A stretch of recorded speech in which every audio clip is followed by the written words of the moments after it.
The extraordinary decade and the persistence of the Edwardian silhouette.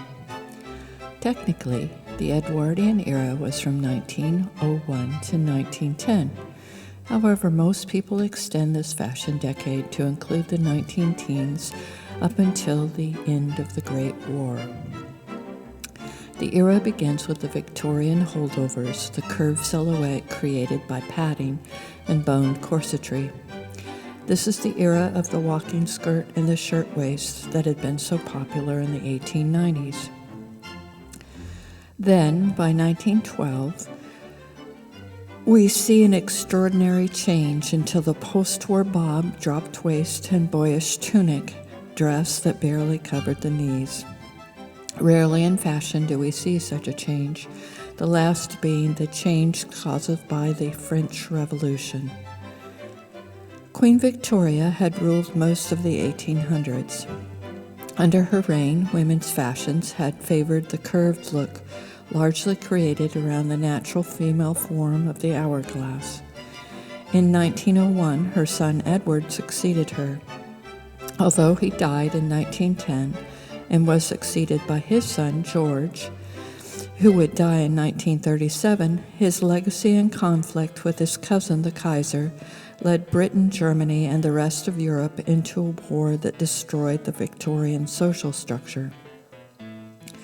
Women who in 1900 worked in long skirts and shirtwaists were by the 1920s working in an entirely new costume that was largely shapeless and loose-fitting. Even in haute couture, among the wealthy, we see an amazing change between 1905 and 1920.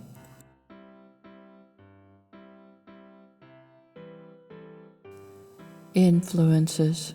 Many have tried to pin down the inspiration for these changes. Some say it was borrowing from Asia, inspired by Japanese and Chinese fashions. The looks could have been influenced by the Mideast fashions of Turkey and the Levant. Some say it was the rise of off-the-rack clothes that needed to fit a larger segment of women and made by machine. The influences could have been from Victorian children's clothes that were rarely shaped except with a sash at the waist. The styles could have been taken from the art movement, who also eschewed the fitted garments and took inspiration from their romantic interpretations of medieval clothing seen so clearly in pre-Raphaelite paintings. The most popular of these was styled from the early Norman tunic over the kirtle.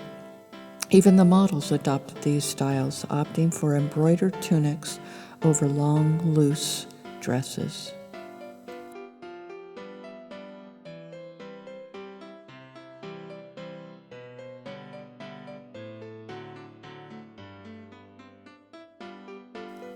If we start at the turn of the century, we can see the slimmer skirt that went to the ground, practical in wool and thick cotton, covered with flounces for fancier occasions. The waist was slender and the breast padded to make the famous S-curve when seen from the side. A Room with a View is one of the better costumed movies from the period 1908 to 1910. In the early teens, the skirt became even slimmer, and the whole profile began to lose the curves and take on the columnar look of the 1810s, with a high waist. The work dress became one piece to emphasize the long sweep from shoulder to hem. The movie Titanic clearly shows these styles from 1912. In 1913 and 14, the column softened on top, showing a draped bodice, still high-waisted, but often with an over-tunic or dress cut on the bias, but emphasizing the high waist and the long, slim skirt. The tunic lengthened, and the skirt became almost tight around the ankles. My grandmother said that it was impossible to walk in these skirts, some being only 18 inches around. She leaped off a train onto the platform, only to fall face first in front of her cousins. Sleeves were also tight or puffed at the top. Coats were draped at interesting angles, often with low belts that did nothing except to keep the pleats in place. there were even jokes about the skirt, known as the hobble skirt.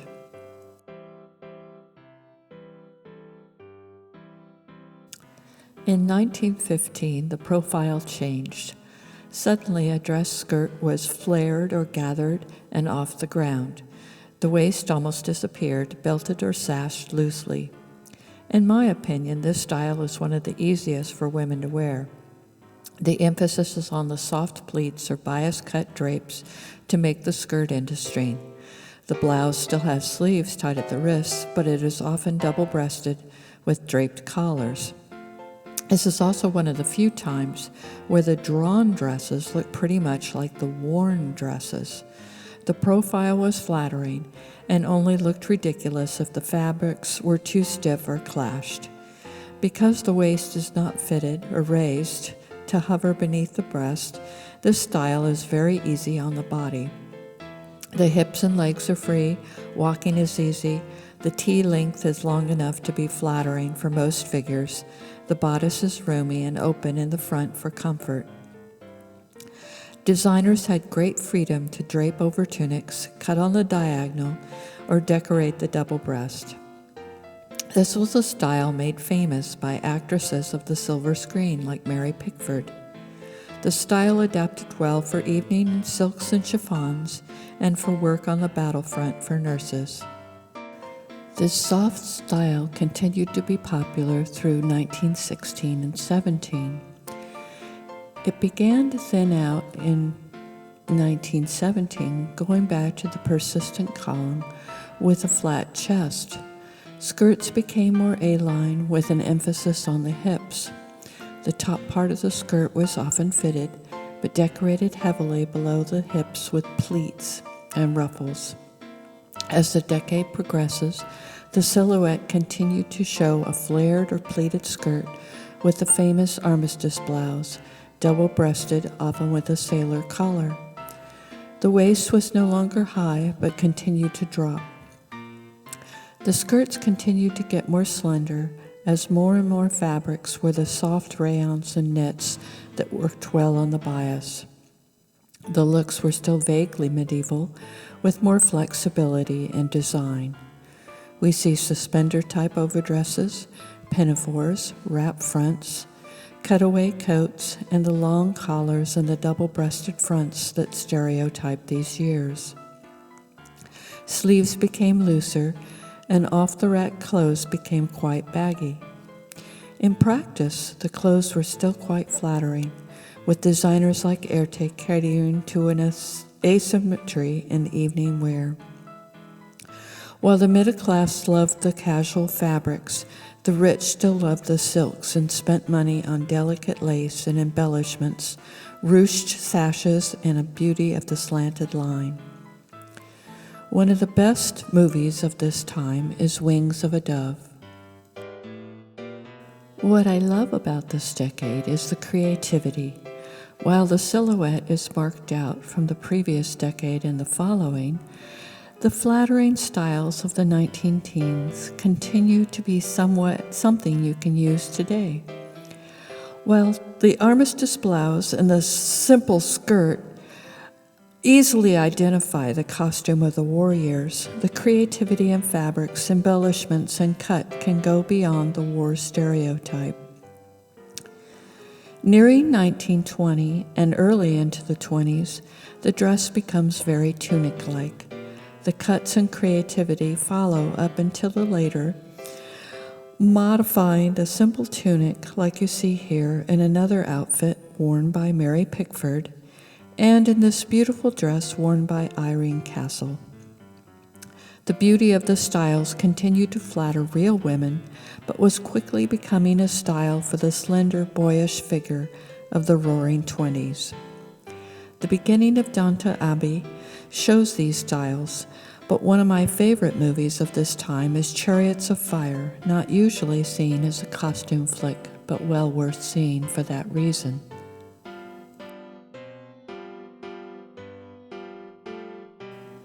The persistent silhouette. I want now to break down the silhouettes of this era. The 1900s saw the curve of the pigeon breast go into a flat waist and skirt, and the back of the skirt was pleated and padded. The top was large, and the hem gradually decreased into the column. This silhouette worked well for a boyish figure or a woman with slender hips. It was achieved by the suffocating undergarments and was impractical for larger women. As you can see from Lily's boarding suit in the Titanic movie, the actress is not nearly as thin as the original model.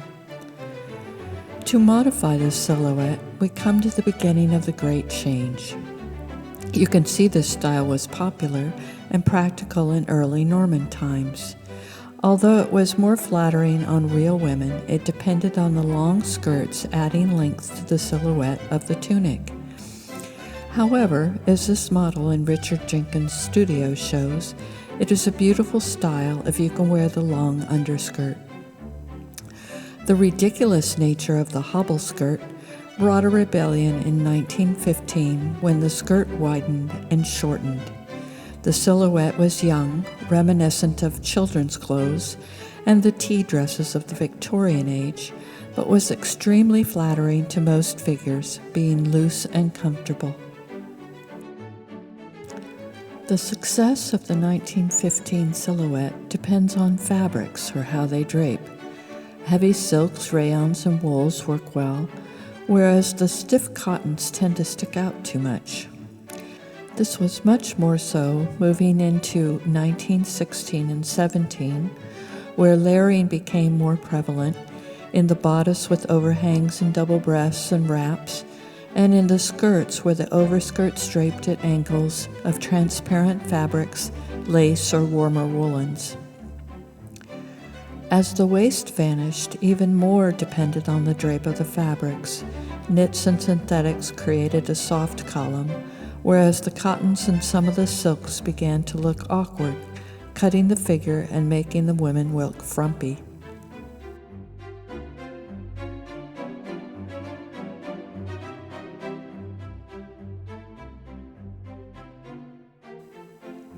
The following slideshow intermixes photos from modern clothes and designers with images from this decade. Some love the 1915 look, others lean more forward to the 1920s. Yet I've been impressed by how modern the designs of this decade look. If you took away the stereotype long collars, almost all of these dresses could be worn now. Enjoy the rest of the movie and pause if you want to take a closer look. At the end of the video is a list of websites and some of the modern designers.